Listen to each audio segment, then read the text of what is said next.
তো কথা মতো পরের দিনকে সকাল সকাল উঠে পড়লাম, একটু বেশিই সকালে খুঁচিয়ে খুঁচিয়ে তুলে দিচ্ছে। যাই হোক, লোকনাথ ট্রাভেলস কিন্তু সত্যি বন্ধুদের মতোই।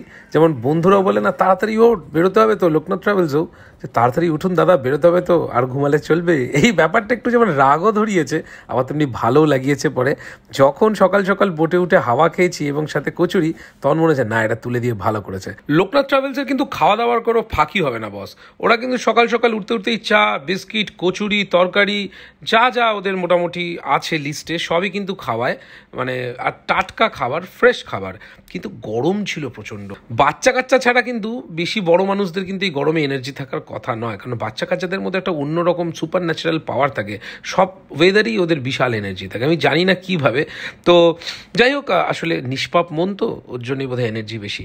এনিওয়ে, তো তারপর আমরা বেরিয়ে গেলাম একটু সাইট সিন করবো বলে, এবং সেখানে গরমে হয়ে গেলাম নাজেহাল।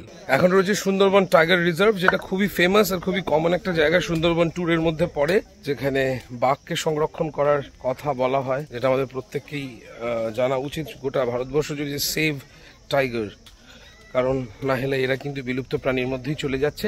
এনিওয়ে, তো এখানে আবার বাঁদরের একটা উপদ্রব আছে শুনলাম, কারণ ওরা নাকি যখন তখন হাত দিয়ে মোবাইল, জলের বোতল, মুক্তমুখ কিছু থাকলে নিয়ে চলে যায়। তো তার জন্য একটু ফোন কম ব্যবহার হবে হয়তো এখানে।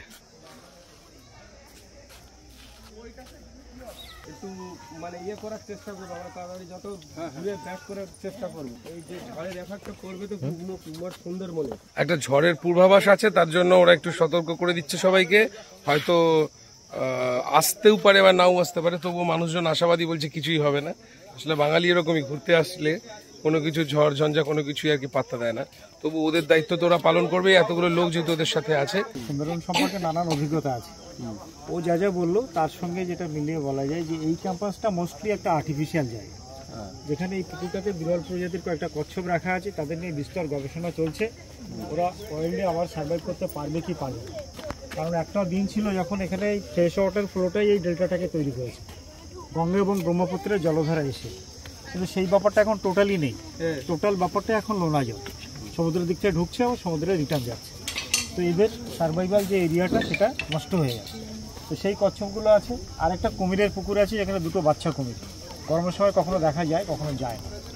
আর ওয়াচ টাওয়ার, সেখানে মৌমাছি অ্যাটাকের একটা চান্সও আছে, করে দিতে পারে, কয়েকবার করেছে। আর ওখান থেকে ভিউটা দেখতে পাবে।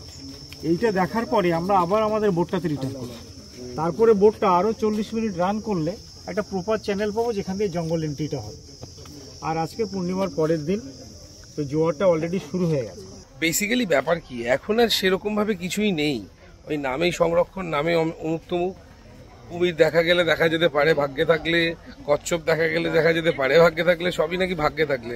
আসলে মানুষ নেচারকে শেষ করেছে, তাই জন্য ভাগ্যে থাকলে দেখতে পাবে, না থাকলে দেখতে না পাবে, কিছু করার নেই আর কি। হ্যাঁ হ্যাঁ হ্যাঁ হ্যাঁ হ্যাঁ,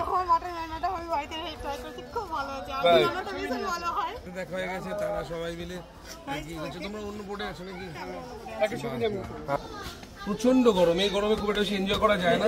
বৃষ্টি ফৃষ্টির এনভায়রনমেন্ট থাকলে আবার আরেক দুর্যোগের ব্যাপার। শীতকাল খুব আদর্শ সময় হতে পারে, বা এই সময়টা ঠিক আছে আর কি। মানুষ যখন সুন্দরবনে বাঘ, কুমির, হরিণ এসব দেখতে আসে এবং ফেলিয়ার হয়, তখন তারা মৌমাছি দেখে। এই দেখো কত বড় মৌমাছির চাক। তারপর আমরা টেলিস্কোপ লেন্স নিজেদের চোখে লাগিয়ে দুটো বিরল প্রজাতির কচ্ছপ দেখলাম। প্রথমে বুঝতেই পারছিলাম না কচ্ছপ কোথায়, thanks to my S23 ultra, যে কচ্ছপ দুটোকে দেখতে হেল্প করলো। তবে হ্যাঁ, মিথ্যে কথা বলবো না, বেশ কয়েকটা সুন্দর সুন্দর, খুব সুন্দর দেখতে হরিণ দেখেছি। তারা জল টল খেয়ে গাছের নিচে বসে জিরোচ্ছিল দলে বলে, সেটা দেখে মনটা খুব খুশি হয়েছে। আর কুমিরও দেখা গেছে, কিন্তু কুমিরটা আমাদের থেকেও বেশি নেতিয়ে আছে।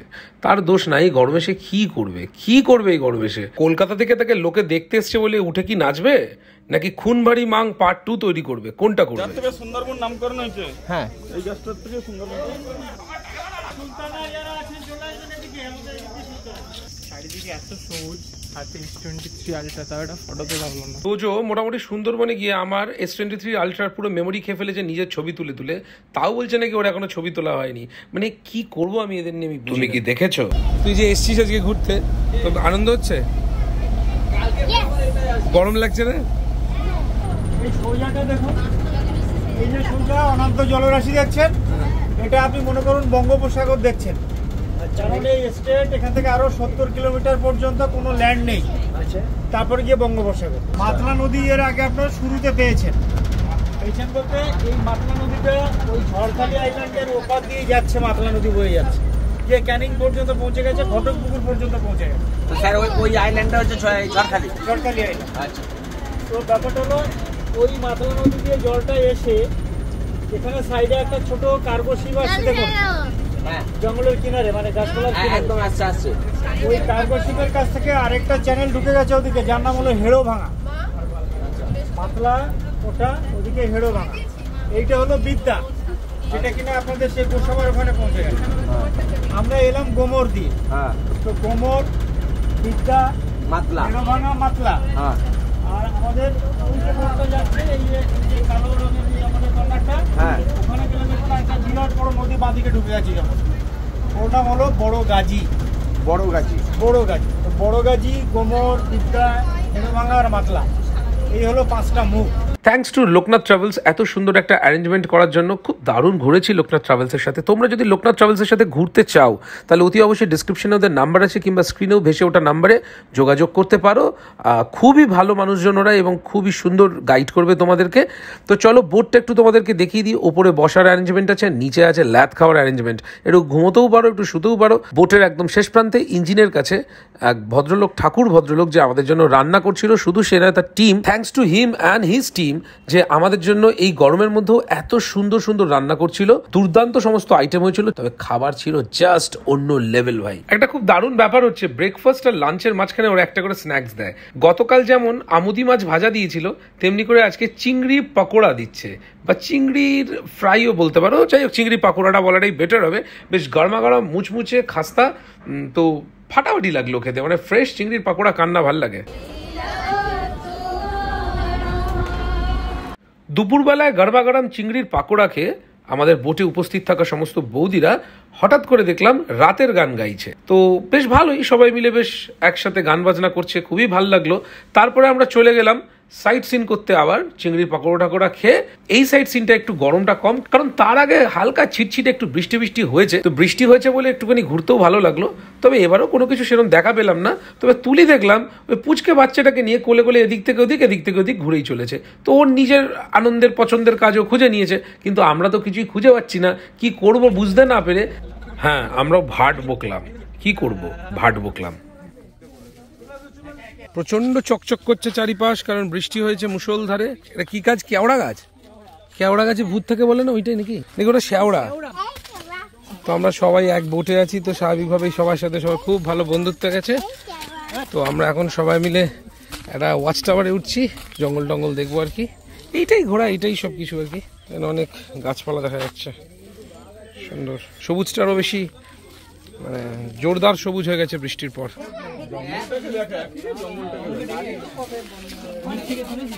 দেখো বন্ধুরা, যদি আমার সাজেশন নিতে চাও তাহলে এই সাইড সিনগুলোতে খুব বেশি কিছু পাবে না, আমি এটুকু বলে রাখলাম, ঠিক আছে? মানে কোনো সাইডে কোনো সিনই নেই, ঠিক আছে? কিন্তু যদি বৃষ্টি পড়ে নদীর মাঝে, তবে তার সৌন্দর্য কিন্তু অন্যরকম। ম্যানগ্রোভ একদম চকচক করবে, এবং তখন মনে হবে আহা, এ কোথায় এলাম। লোকনাথ ট্রাভেলস কিন্তু খুব ভালো সার্ভিস দিয়েছে আমাদের এই পুরো ট্যুরটাতে। খাওয়া দাওয়াও ফার্স্ট ক্লাস। এই স্ক্রিনে দেওয়া নাম্বারে যোগাযোগ করো, চলে যাও। আমি বলবো নিরাশ হয়ে ফিরবে না। সাইট সিন নিয়ে মাথা না ঘামিয়ে লোকনাথ ট্রাভেলসের বোটে চেপে ঘোরা, এবং খাওয়া দাওয়া, আর হোটেলে গিয়েও রাত্রে খাওয়া দাওয়া, এটা জাস্ট অন্য লেভেল। টাইম যে কিভাবে কেটে যাবে সে কিন্তু তোমরা বুঝতেই পারবে না। কি আছে গো?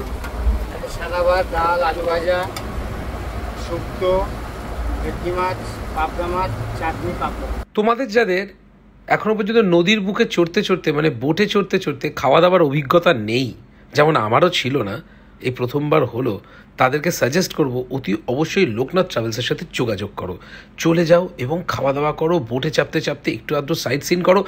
আমার না খাওয়া দাওয়াটা এদের দারুণ লেগেছে। কি ফ্রেশ পাবদা মাছ, কি সুন্দর সাইজ পাবদা মাছে, তার সাথে তো আছে ডাল আলু ভাজা, একটু লেবু চিপে, আর আছে শুক্তো। দেখো শুক্তো বানিয়েছে এরা, ভাবা যায় বোটের মধ্যে নদীর মাঝে শুক্তো। সময় নিয়ে ভেটকি মাছটা একদম গুছিয়ে খেলাম। প্রত্যেকে ভালো খেয়েছে, প্রত্যেকে।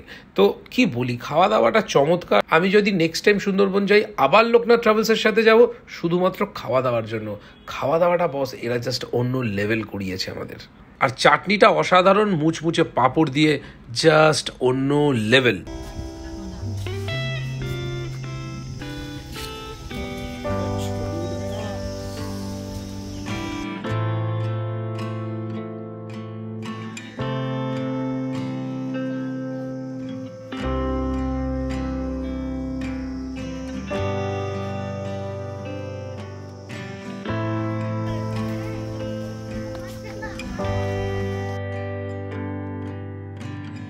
এই পড়ন্ত দুপুরের সময়টা কিন্তু খুব ভালো ছিল। বোটটা দাঁড়ালো বনদেবীর মন্দিরের সামনে, আমরা নামলাম, মন্দিরে প্রণাম করলাম। মন্দিরটা এত সুন্দর, একটা গ্রামের মধ্যে মন্দিরটা, এত সুন্দর পরিবেশ, মনটা জাস্ট অন্য লেভেলের পবিত্র হয়ে গেল আর কি। সেখান থেকে আমরা বেরিয়ে তারপর বোটে উঠলাম। এই সময় বোটের দৃশ্যটা দেখবার মতো ছিল।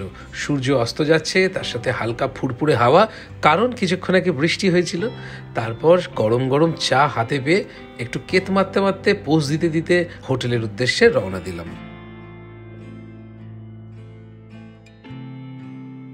হোটেলে ফিরে একটু ডাব টাপ খেয়ে সতেজ হয়ে তারপর চলে আসলাম ডাইনিং স্পেসে। সেখানে পকোড়া বিতরণ চলছিল এবং সাথে গরম গরম চা। পকোড়া চা সাবাস সাপ মেরে দিলাম। কোথাও কিন্তু ঘুরতে টুরতে গেলে অত বেশি গ্যাস ফ্যাস নিয়ে ভাববে না, সকালে উঠে একটা প্যান্ডি বা প্যানফর্টি মেরে দেবে আর তারপর টাকার টাক যা খাবার আছে সব খেতে থাকবে, বুঝলে। তারপর খানিকক্ষণ রুমে গিয়ে একটু আড্ডা টাড্ডা দিলাম, এসিতে বসে একটু চিল করলাম, তারপর বেরিয়ে আসলাম। ডিনার টাইম হয়ে গেল। এবার ডিনারে খেলাম ফ্রাইড রাইস আর কষা মাংস, তার সাথে যেন আর কি কি আছে তারাও দেখিয়ে দিচ্ছি তোমাদের।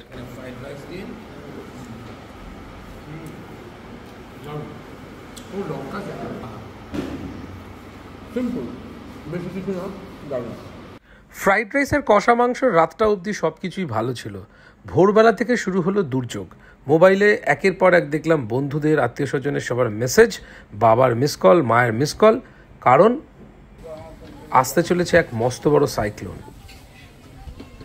আজকের মেনু আছে আলু ভাজা, ডাল, আচ্ছা পুঁই শাক, আলু, একটা তরকারি আছে, সবজি, কাতলা মাছের কালিয়া আছে, আর কাঁকড়া আছে। দুর্দান্ত। আর তার সাথে আছে চাটনি, পাঁপড়। বাহ, আজকে অনেক কিছু মেনু। শুধু একটাই জিনিস যে আজকে আমাদের অনেক সকাল সকাল খেয়ে নিতে হচ্ছে। কটা বাজে এখন? 1:30 বাজে। যাই হোক, 8:30 15টা বাজে, 9:30 বাজে, কিন্তু কিছু করার নেই, যেহেতু এমার্জেন্সি একটা অবতরণ করাচ্ছে আমাদেরকে। একটা রেড অ্যালার্ট দিয়ে দিয়েছে সারা সুন্দরবন জুড়ে, উত্তর 24 পরগনা, দক্ষিণ 24 পরগনা। আবার 7টার সময় লুচি ফুচি খাইয়েছে, ব্রেকফাস্ট করিয়েছে। এবার বুঝলে কেন বলেছিলাম যে যদি মরতে হয় খেয়েই মরবো, কারণ তারা এত কিছুর আয়োজন করেছে লাঞ্চের, এবং বোটটাকে একটু অন্যদিকে আর কি লাগিয়ে দিয়েছিল যাতে কিনা সেই দিকে ঝড়ের প্রকোপটা বেশি না হয়। তো স্বাভাবিকভাবেই তাদের খাওয়ানোটা একটা ডিউটি, তাদের সেটা করতেই হবে। কিন্তু খাওয়াটা তো ডিউটি না, খাওয়াটা তো একটা ভালোবাসা। কিন্তু আমাদেরকে ডিউটির মতোই খেতে বসতে হলো সকাল সকাল একদম। সবাই বলছিল না খাবো না, এই টাইমে খাওয়া যায় নাকি। কিন্তু সত্যি কথা বলতে লোকনাথ ট্রাভেলসের খাওয়া দাওয়ার এত গুণ, রান্নার সুন্দর স্বাদ সবাইকে কিন্তু কুপোকাত করে দিল। সবাই কিন্তু 8:30টার সময় লাঞ্চ করতে বসে বাহ বাহ আরেকটু দাও করলো। আমি শুনলাম, লিটারালি নিজের কানে শুনলাম, এবং আমি নিজেও গপাগপ খেলাম 8:30টার সময়। জীবনে কোনোদিনও 8:30টার সময় মাছ ভাত খেয়েছি, এই প্রথমবার খেলাম। একদম ভরা পেটে লাঞ্চ টাঞ্চ করে রওনা দিলাম। তার মাঝখানে বুকটা ধুকুপুকু করছিল, যদি আমরা আটকে যাই বোটের মধ্যে, যদি আমরা বোট থেকে নেমে গাড়িতে উঠে রাস্তায় আটকে যাই, এইসব নিয়ে সত্যি খুব টেনশন হচ্ছিল, সত্যি। আর হ্যাঁ, পূর্বাভাস নিয়ে অনেকে দেখলাম আমার গতকালের ব্লগে লিখেছে। আমরা 3 দিন ওখানে ছিলাম প্রায়, তো 3 দিন আগে একটা হালকা আওয়াজ শোনা গেছিল একটা সাইক্লোন আসতে পারে, তো সেরকম কিন্তু কিছুই শোনা যায়নি বলেই আমরা রওনা দিয়েছিলাম। কিন্তু যাই হোক, ঠাকুরের আশীর্বাদে, আমার সাবস্ক্রাইবারদের ভালোবাসায় সুস্থভাবে আমরা বাড়িতে ফিরেছি। এবং তারপর যখন আমরা সুন্দরবনের এরিয়া ক্রস করে খানিকটা এগিয়ে গেলাম এবং দেখলাম ওয়েদার অনেকটা ভালো হয়ে গেল, তখন কিন্তু মনে অনেকটা সাহস পেলাম। সত্যি বোটের থেকে নামা, সবাইকে টাটা বলা, সবার সাথে একটু সৌজন্যবোধ বিনিময় করা, এইসবের মতো সময় কারোর কাছে ছিল না, কারণ সেই মুহূর্তে সবার মাথায় চলছিল আপনি বাঁচলে বাপের নাম। তো সেই জন্য বোট থেকে নামা এবং আমার গাড়ি যেখানে ছিল সেই পর্যন্ত আসা, এইটার রেকর্ডিং কিছুই করতে পারিনি, কারণ বৃষ্টিও পড়ছিল জবরদস্ত। তো সব কিছু সেরে তারপর গাড়িতে উঠে যখন রওনা দিলাম, মাঝখানে দাঁড়িয়ে তোমাদের সাথে একটু কথা বলে নিলাম। আমরা একটুখানি দাঁড়ালাম ক্যানিং থেকে আমাদের বাড়ির রাস্তার দিকে। দুর্দান্ত হাওয়া দিচ্ছে, কেমন লাগছে? তো কি সুন্দর হাওয়া দিচ্ছে, আমরা এখানে দাঁড়িয়ে একটুখানি ফ্রেশ ট্রেশ হচ্ছে, মুখে জল টলে, দারুণ প্রচন্ড ভালো ওয়েদার। তবে একটা বোঝা যাচ্ছে, সংকেত কিন্তু পাওয়া যাচ্ছে যে ঝড় বৃষ্টি আসতে চলেছে সন্ধ্যের দিকে। একটা নাম না জানা গ্রাম বলতে পারো, যেখানে টুক করে দাঁড়িয়ে পড়েছি এবং হাওয়া এনজয় করছি। এনিওয়ে, তো এন্ডিংয়ে এটাই বলবো, লোকনাথ ট্রাভেলস খুব ভালো, সবাই ওদের সাথে যোগাযোগ করো। ডেসক্রিপশনে ওদের phone number and contact details everything আছে। ওরা কিন্তু তোমাদের সাথে সৌজন্যের হাত বাড়িয়ে দিতে রাজি, ওরা ভালো ট্রাভেলস। এরকম যদি ছোটখাটো ট্রাভেল ব্লগ খাওয়ার সাথে সাথে এনজয় করতে চাও তাহলে অতি অবশ্যই 0 চোখ রাখো এবং আমাদের সাথে মজা করতে আমাদের ব্লগ জয়েন করো। ঠিক আছে বিপাত, এবারে চুলটা রাখো।